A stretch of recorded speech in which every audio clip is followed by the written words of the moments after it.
there is an OkCupid question that asks, are you carefree or intense?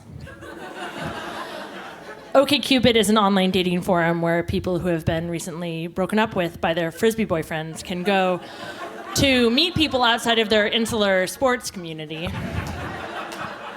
I was hovering my cursor over carefree because it seemed more likable. And I was trying to convince myself that it was true. So I came up with a list of 15 reasons why I am carefree. And it started with my sport being associated with stoners. And it ended with this list not being alphabetized.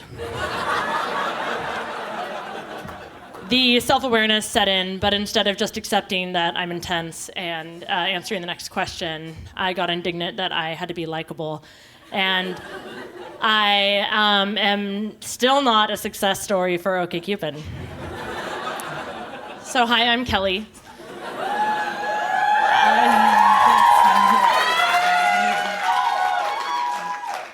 I am not carefree, and I am passionate.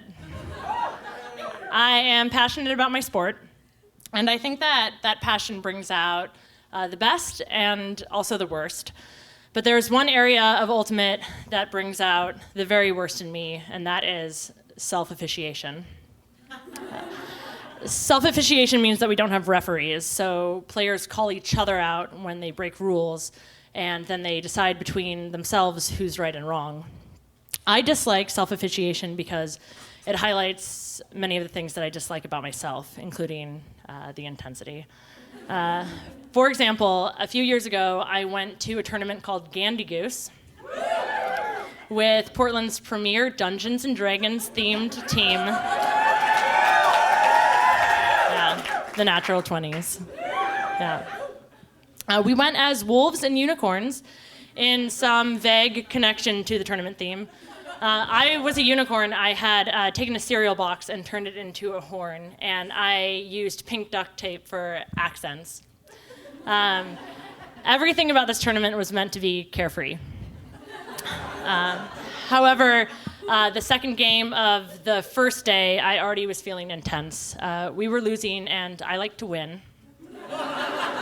And to make it worse, I wasn't playing well, and some dude on the other team with like arms and a muscle tee had just gotten a layout D on me. A layout D is when a defender dives through the air to intercept the disc, subsequently humiliating any prideful opponents. And the crazy thing about this layout D was that he actually didn't intercept the disc. He didn't even have a bid on it. He just sort of like threw his body near me, and I got distracted and like dropped the disc. And I immediately was angry. I was like, this guy thinks he can just throw his body around and I'll get scared and drop it. And it's working for him. And I swore on my cereal box horn that I would never drop a disc again, or at least in this game. So our team got the possession back, and I made this hard outcut and then came under for a huge yardage gain. I had no doubt that I was going to bring this disc down. My teammate released the disc, and I see Muscle T running towards the same space I'm going to.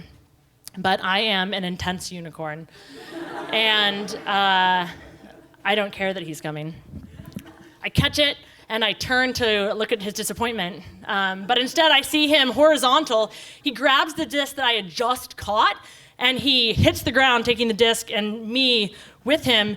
And then he actually like rolls into fetal position with it, and the disc is under his body, and I will not let go. So now my hand is under his curled up body, and I am kneeling over him. And then my right arm goes up like this. And my fist goes down. I stopped. I stopped about an inch away from him, and I said, "I'm so sorry." But the hardest part was I had to let go of the disc, and I withdrew my hand. And I wanted a ref. I wanted a ref because I had caught that disc first, and it was mine. He had broken a rule by stripping it out of my hand, but I just almost punched him for like playing hard D, and I felt like I had lost any moral ground to tell him that he did something wrong. And I wanted a ref so that I could be carefree about the call, and I could focus on apologizing for almost punching someone at Gandigoose. Someone once told me that self-officiation is awesome because we don't have referees in life.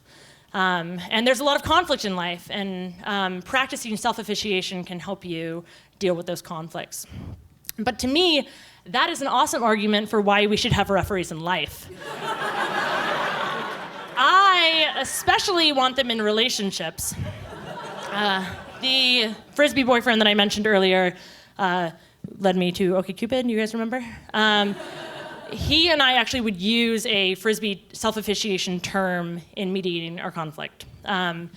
We thought it was important that partners could call each other out on our bullshit. And we used a foul call. So you could do like you ate all the cookies, foul. Or on a more serious note, you could do like, hey, foul, that thing you said about my family was unfair.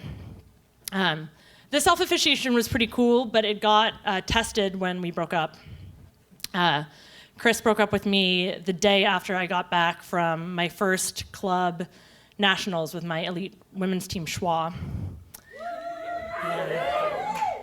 Despite coming off of an intense weekend, I felt really good about how we gave our perspectives and resolved conflict. Until about 2 weeks after he had moved out, I was in bed eating peanut butter, and I was watching Netflix. Netflix is a time-sucking vortex that takes you away from your problems. And I was just clicking next episode on my third hour of Scandal when the show stopped. Chris had forgotten to pay the Comcast bill, and our internet had been disconnected. I called him to call the foul, but instead, when he answered, I raised a verbal fist. And instead of pausing an inch away, I laid into him pretty hard. It wasn't about the Comcast, it was about being irresponsible, and remember the time he forgot to pick me up at the airport.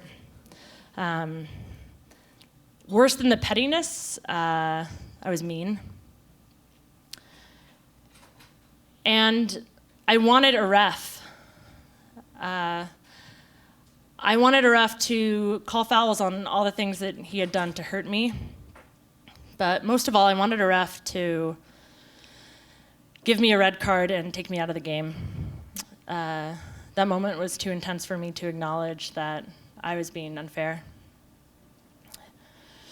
I think it would be easier to walk away from a conflict trying to accept a call that a ref made rather than walking away and trying to accept myself. I am getting better at apologizing. I find that one fun apology icebreaker is to say, there's this question on OkCupid that asks, are you carefree or intense? Last season, I was apologizing to a Schwa teammate after I had an intense overreaction to a call. And she super casually said to me, you don't have to apologize for who you are. So, hi, I'm Kelly. I am sometimes intense, and I'm trying to be carefree about that.